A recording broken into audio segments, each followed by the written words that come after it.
2021 NBA draft is shaping up to bring one of the most promising classes in recent history.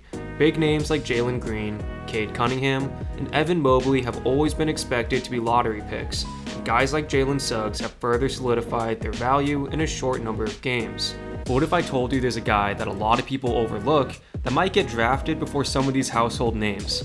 He exists, and his name is Keon Johnson. Now, it's not like this guy is a nobody. He was Tennessee's Mr. Basketball for 2 straight years.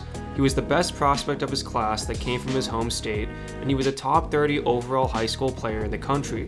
Despite these accolades, his hype wasn't nearly as big as other guys who were probably worse than him. His now Tennessee teammate Jaden Springer had more attention coming his way in high school, appearing in overtime videos when he was just 15 years old. Springer even has over 13 times the Instagram followers as Johnson, yet people reporting from inside college basketball are saying that Johnson is the best kept secret coming into the 2021 season.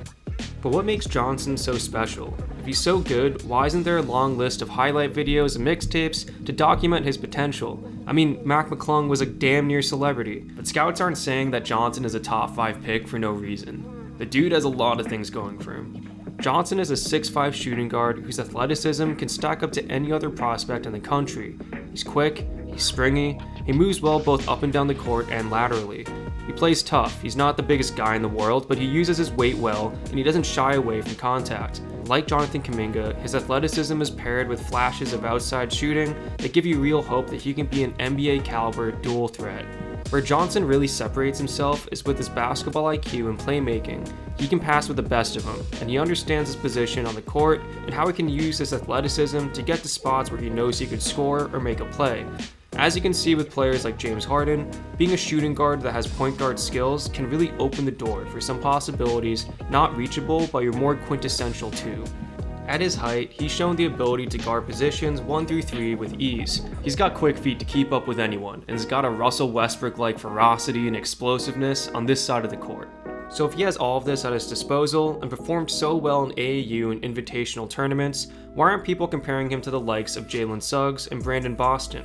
Well, Johnson has had some bad luck to say the least. Keon's senior year was cut short due to a meniscus injury. He was averaging 30 points a game, but the injury occurred earlier that season, which really put a damper on any possible senior mixtapes or hype. Despite being Mr. Basketball his sophomore and junior year, he wouldn't even see the court for most of his last high school days. Because of this, he didn't play enough games to qualify for the McDonald's All-American team, so he was snubbed of that too.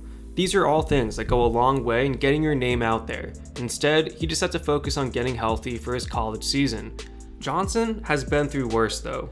Right before his high school basketball career was supposed to take off, he suffered severe hand fractures in a fireworks accident, and amputation was once a possibility.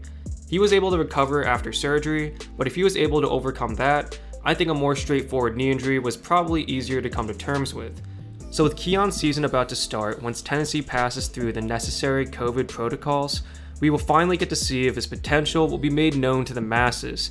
I hope the best for his health, and I could be wrong, but I think it'd be unwise to bet against him tearing up the SEC this year.